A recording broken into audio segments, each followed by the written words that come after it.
ആ ദീപത്തിലേക്ക് സാവധാനം മുകളിലേക്ക്, നോട്ടം മാത്രം മുകളിലേക്ക്. കൈവുള്ളത് നോക്കിക്കോണേ. സാവധാനം ക്ലോക്ക് വൈസ്, നോട്ടം മാത്രം.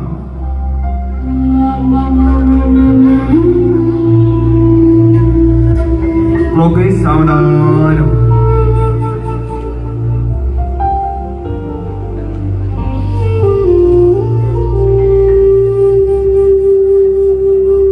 വീണ്ടും മധ്യഭാഗത്തേക്ക് തന്നെ കൊണ്ടുവരാം. കണ്ണടയ്ക്കാതെ നമ്മുടെ രണ്ട് കണ്ണുകൾക്ക് മധ്യഭാഗത്തായി നമ്മുടെ മൂന്നാം കണ്ണ്, തൃക്കണ്ണ് തുറക്കുന്ന ഉള്ളിലേക്കുള്ള പ്രകാശത്തെ, എന്നിട്ട് കണ്ണടച്ച് ആ പ്രകാശം ഉള്ളിൽ കാണാൻ പറ്റും. നോക്കിക്കേ, നിങ്ങളുടെ ഉള്ളിൽ ആ പ്രകാശം നിങ്ങളുടെ ഗുരുവിനെ നിങ്ങൾക്ക് കാണാൻ കഴിയും. Yes, thank you very much. അണച്ചു, യെസ്, അണയ്ക്കണേ, അണയ്ക്കണേ.